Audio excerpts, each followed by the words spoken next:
60 metriä. Toinen juoksu lähtee tästä liikkeelle. Osanottajat näkyvät ruudussa. Evelina Määttänen, Annika Haverinen, Anna Hämäläinen, Annina Kortetmaa, Riikka Kokko ja Jonna Alkula ovat mukana. Ensimmäinen juoksu täällä jo juostiin ja siellä Anna Hämäläinen juoksi halliennätyksensä 7.58 tällä matkalla. Evelina Määttänen edustaa Keski-Uudenmaan yleisurheilua ja ennätys täältä hallikaudelta 7.93. Joo, Anna paransi 10 omaa vanhaa ennätystä ja on nyt hyvällä otteella. Kai nyt voi jollain tavalla sanoa, että totisempaa kilpailua tekemässä comebackia. Hänhän oli jo 16-vuotiaana Kalevan kisoissa 200 metrin Suomen mestari vuonna 2010 ja voitti myöskin 200 metriä Kalevassa 2011 ennätys niinkin kova kuin 23.76 ja todennäköisesti Anna tullaan sitten näkemään täällä myöskin tuolla päämatkallaan 200 metrillä, mutta nopeus on jo todistettavasti ollut kohdillaan, että 7.58 ja nyt tuota vielä varaa tässä parantaa. Hämäläinen vähän sellainen mysteerikin ollut tässä suomalaisessa pikajuoksussa, lahjakas nuori urheilija.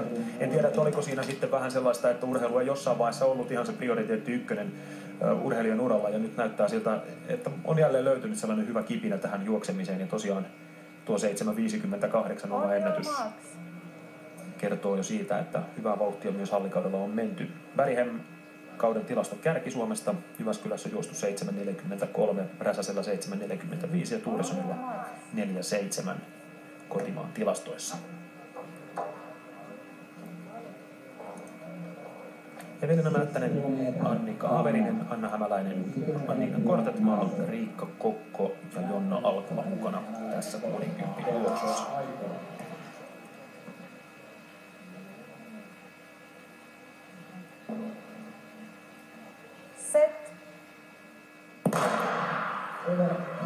Näin liikkeelle ja tästä suoraan kuvattuna näemme, kuinka numerolla 2 sieltä tulee Kortetmaa, joka vie ja tulee hyvin.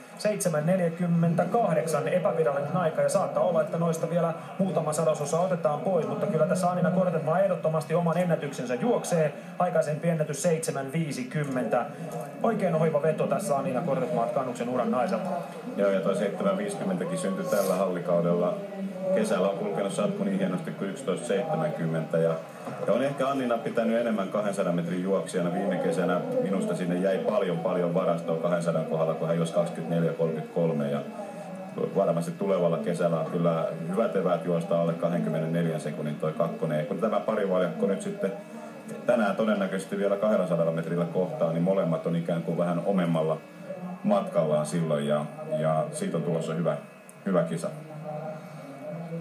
Ja vielä odotellaan, että ajat varmistuvat tässä naisten 60 toisessa juoksussa, mutta kyllähän se näin on, että Kortetmaa selkeä ykkönen tässä on. Sen verran ahdas totta kai on tämä juoksupaikka, että joudutaan kuvaamaan vähän etupiistosta. Ja 7.46 Annina Kortetmaa kauden kotimaisen tilaston 3. tuolla ajalla. Ja myös Hämäläinen parantaa ennätystä ja nyt tuo ennätys kirjataan 7.55. Joo, ja Anna Hämäläisen reaktioaika on 0.202, eli sieltä 5/600 semmoiseen normaali reaktioon vielä varaa ottaa, että ehkä naisten kohdalla semmoinen 0.15 on semmoinen keskiverto normaali reaktioaika ja 5/500 nukahdus siinä Annalla vielä oli niin kuin telineessä, jos sikäli sitten pystynyt haastamaan Anninaa vieläkin paremmin. Ja eväät on tuonne 7.50 alitukseen ilman muuta olemassa.